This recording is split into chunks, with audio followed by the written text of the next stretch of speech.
Welcome to the deep dive. We are incredibly glad you are here with us today Yeah, absolutely. because if you are listening to this, you likely possess a pretty healthy sense of curiosity.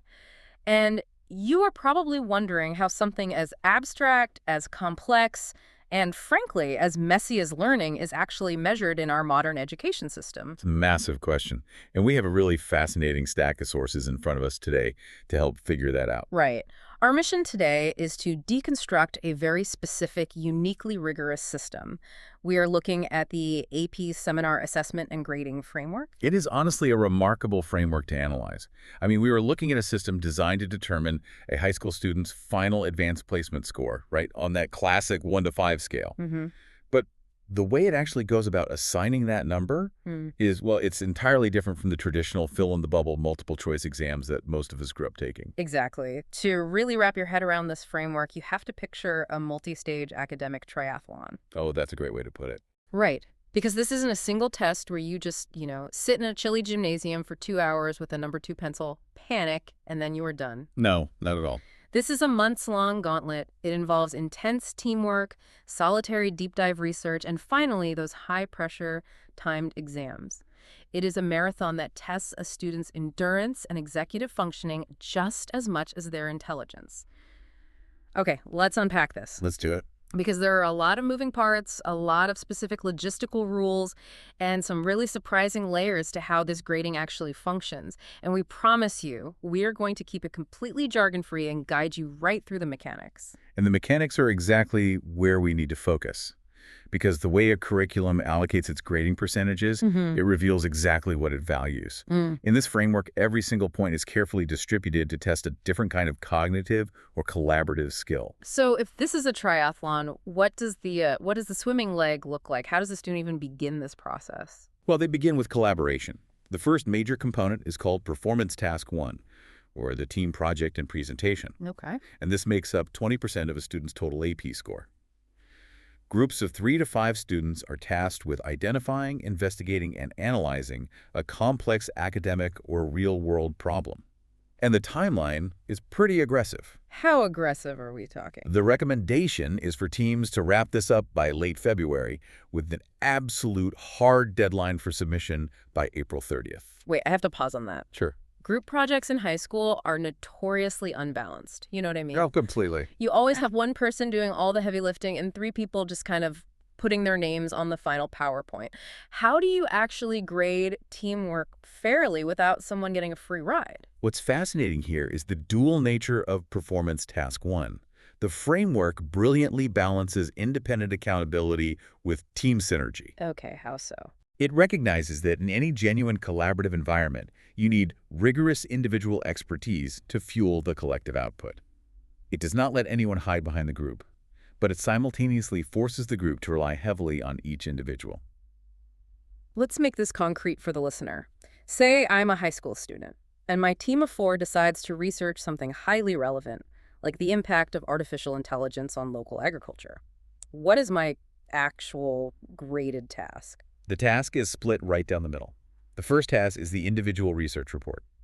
So your team has chosen AI and agriculture, but now each of you must take a specific lens or perspective. Like breaking it into subtopics. Exactly. Maybe you take the economic lens, looking at the cost of automated tractors. Another teammate takes the environmental lens, researching precision pesticide use. You independently research your lens and write a report of up to 1,200 words. Wow, okay. And this solo written piece accounts for half of your Performance Task 1 score, so 10% of your overall AP grade.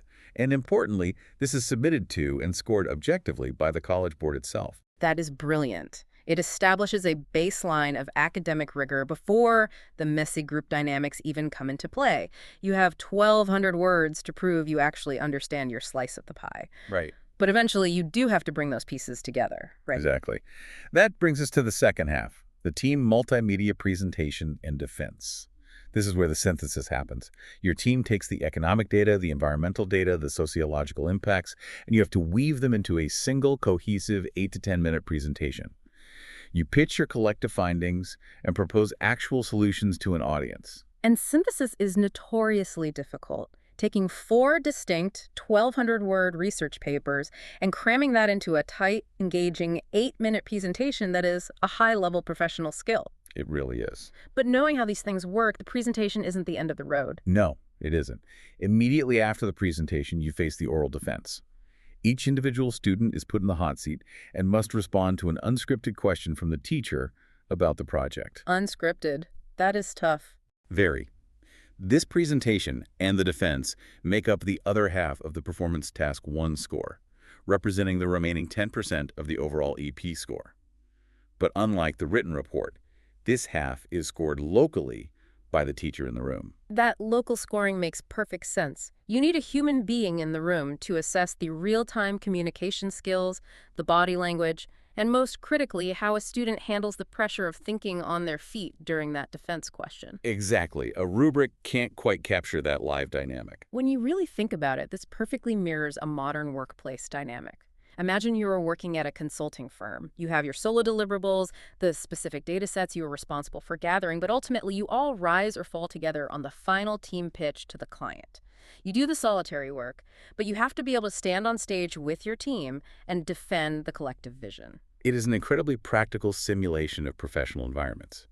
But as highly collaborative as this first stage is, the framework doesn't let the students stay comfortable in that team environment forever. Here's where it gets really interesting. Yeah. The student survives the crucible of teamwork, but they can't hide behind a group forever. Now, the framework forces them to pivot to complete isolation. We move into Performance Task 2, which drops the team aspect entirely and focuses solely on individual scholarship. And the stakes go way up. They really do. This section is worth roughly 35% of the total AP score. The setup for this second task is quite unique in standardized testing. It is driven by what the College Board refers to as stimulus materials, which they released to the schools in early January. What exactly does a stimulus material look like in this context? It is essentially a curated packet of highly diverse sources that all orbit a single unifying theme. You might get a peer-reviewed scientific paper, an excerpt from a philosophical treatise, a piece of historical legislation, and maybe even a photograph or a piece of art. That is a wild mix. It is. They all connect to a theme, say resilience or urbanization. The framework dictates that students must be given at least 30 school days to digest these materials, synthesize the perspectives, and complete the task. 30 school days. Yeah. Just to process and build upon a set of provided materials? Yes. That is a massive departure from traditional testing, where you get a reading passage and have 5 minutes to answer questions about it.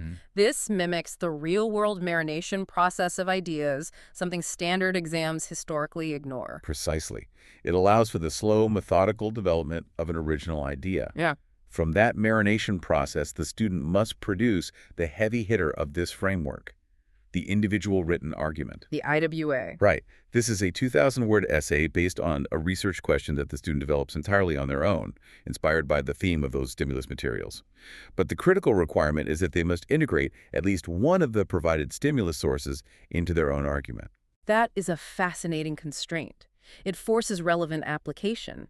You can't just recycle an essay you wrote for another class. You have to anchor your original thought back to the shared materials. Exactly. It keeps them grounded. And if we look at the grading weight, the math here is staggering. This one essay accounts for the vast majority of the Performance Task 2 score. Simplifying the math for the ear, this single 2,000-word paper represents roughly a quarter of a student's entire AP score. 24.5%, to be exact. Nearly a quarter of your final grade comes down to this one document, which is sent off and scored by the College Board. If we connect this to the bigger picture, the framework heavily weighs this grueling long-form solo argument because constructing a well-reasoned, independent, evidence-based thesis is arguably the absolute pinnacle of academic readiness. It's the hallmark of a scholar. If you can do this, you are prepared for university-level work. But relying so heavily on an essay written over a month at home introduces a major vulnerability. How do you verify that this massive piece of work is authentic? Right. Especially in today's world of advanced search engines and AI writing tools. How does the teacher know the student actually understands the 2,000 words they just submitted? That is where the next two components of the task come in. After submitting the essay, the student has to perform an individual multimedia presentation. They get up, completely alone this time, and deliver a 6 to 8 minute presentation explaining their research, their core argument, and their conclusions. Okay. This presentation makes up a smaller portion of the score, roughly 7% overall, and is graded by the teacher. Distilling a dense, complex 2,000-word academic paper into an engaging, accessible 6-minute presentation is an entirely different skill set than writing it. It absolutely is. And I imagine immediately following this presentation, the hot seat returns. It does, and it is significantly tougher this time around. The student faces a solo oral defense. They have to answer 2 unscripted questions from the teacher on the spot. 2 questions this time. Yes. One question requires them to deeply reflect on their personal research process, the struggles, the dead ends, the choices they made. The other question forces them to extend their argument through inquiry, asking them to apply their findings to a new context or consider a counter-argument they hadn't addressed. Imagine being 16 years old, probably hopped up on energy drinks and liking sleep, and suddenly you have to stand in front of your teacher and perform what is essentially a master's-level thesis defense. That is terrifying. It is undoubtedly intimidating, but the oral defense is the great equalizer of this framework. It is the ultimate authenticity check. That makes a lot of sense. A student might be able to craft a brilliant essay over 30 days with heavy editing or outside help. But when they are standing alone, having to fluently articulate the nuances of their methodology and extend their logic on the fly, that requires true, internalized mastery of the subject matter. The framework relies completely on the teacher in this moment to verify that the student actually owns the knowledge they claimed on paper. It is an absolute gauntlet of independent scholarship. Let's just pause and reflect on where the student is at this point. By the time late April rolls around, they have completed a collaborative team project, a solo research report, a massive individual essay, 2 separate multimedia presentations, and 2 rounds of oral defenses. Exhausting just listing it out. They have been living and breathing this research for months. But the academic triathlon is not over. We now shift from the marathon to the sprint, the end-of-course exam. The final sprint. And despite all the months of project-based work, this final exam represents a whopping 45% of the total score. Nearly half of the student's entire grade hinges on this one traditional testing window. It's a 2-hour written exam administered during the official AP testing window in May. And just like the major written essays, this entire exam is scored blindly by the College Board. Let's look at how this 2-hour window is broken down, because it's split into 2 very distinct parts. Part A is the short answer section. The suggested time is just 30 minutes. Students are given a single, unfamiliar source document, and they have to accomplish 3 highly specific tasks. And those are? First, identify the author's main argument. Second, explain the author's line of reasoning. And third, evaluate the effectiveness of the evidence provided. Let's really analyze the cognitive shift that is happening here. For months, these students have been living in the luxury of untimed, long-form research. They've had 30 days to carefully construct an argument, revise it, and practice presenting it. Yeah. Now, they are suddenly thrust into a high-pressure, timed environment. In just 30 minutes, they have to deconstruct a completely unfamiliar text, map out its logical architecture, and critique its evidence. Finding the logical flaws in a published piece of writing in under half an hour is a drastic shift in testing styles. It is massive cognitive whiplash. And Part A accounts for roughly a third of the exam score, so about 13.5% overall. But that is just the warm-up. Part B is the essay section, and the suggested time is 90 minutes. The big one. Here, students are handed 4 different sources connected by a common theme. They have to write a logically organized, evidence-based argument that presents their own perspective on the theme. And to prove they can synthesize on the fly, they must meaningfully incorporate at least 2 of those 4 provided sources into their argument. If the oral defense was the authenticity check, this is the ultimate cognitive stress test. It tests whether the skills they learned over the entire academic year, identifying themes across diverse materials, evaluating the credibility of sources, synthesizing conflicting information, and forming original arguments, have actually become permanent cognitive habits. They can't fake it here. Not at all. When you remove the luxury of time and the safety net of the internet, you see what skills have truly become second nature. Part B carries the majority of the exam weight, representing nearly a third of the student's final AP score all on its own. So, what does this all mean? We have this incredibly complex, highly weighted framework stretching over the better part of a school year, culminating in a high-stakes timed exam. We touched on authenticity earlier, but how does the College Board realistically keep a months-long project fair? Yeah, it's the big question. How do they ensure the guardrails of integrity stay intact when so much of the heavy lifting, like that 2,000-word essay, is done outside of a controlled testing environment? That is the pivotal question for any heavily project-based assessment, and it is something educators constantly debate. The framework has very specific, built-in mechanisms to enforce these guardrails. Teachers are required to conduct mandatory checkpoints during both of the performance tasks. Okay, so they aren't just flying blind for a month.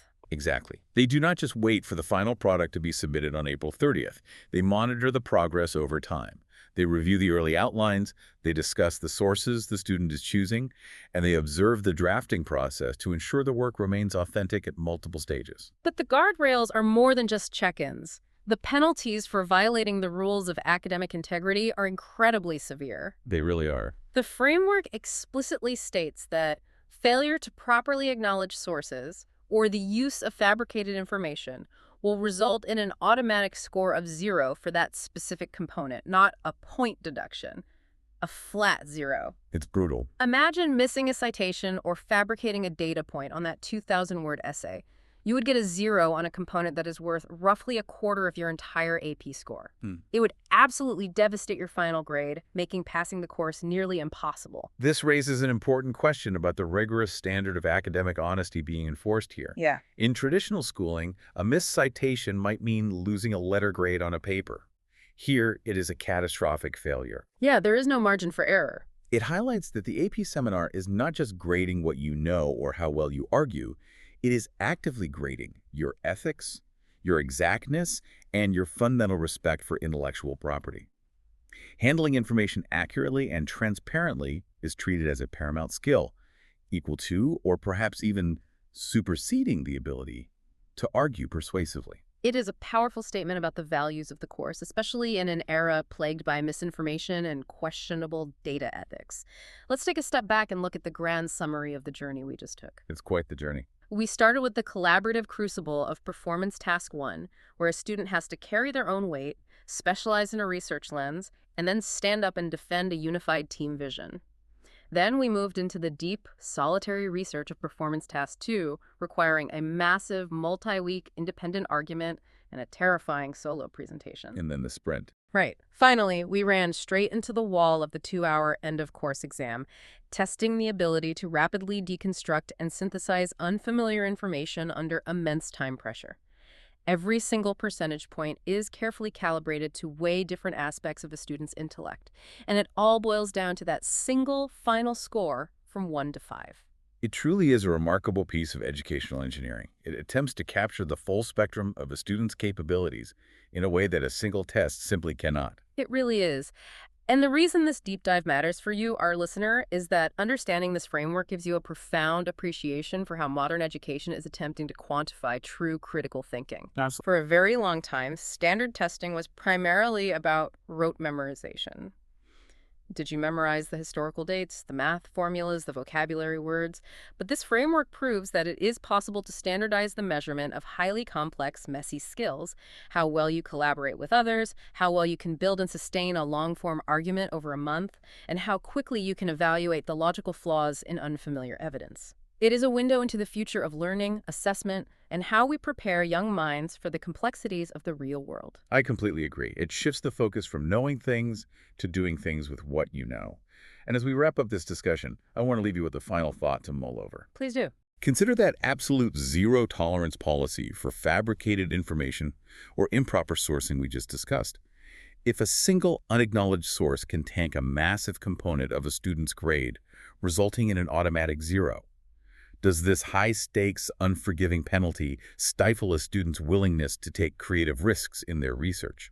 Or does it perfectly, and perhaps brutally, prepare them for the uncompromising standards of real-world professional and academic life? That is a brilliant and heavy question to end on. It really makes you think about the delicate balance between encouraging intellectual exploration and demanding absolute rigorous precision. Thank you so much for joining us on this deep dive into the AP Seminar Assessment and Grading Framework. We loved taking this journey with you, breaking down the mechanics and exploring what it really means to measure learning today. Keep questioning, keep learning, and we will catch you on the next deep dive.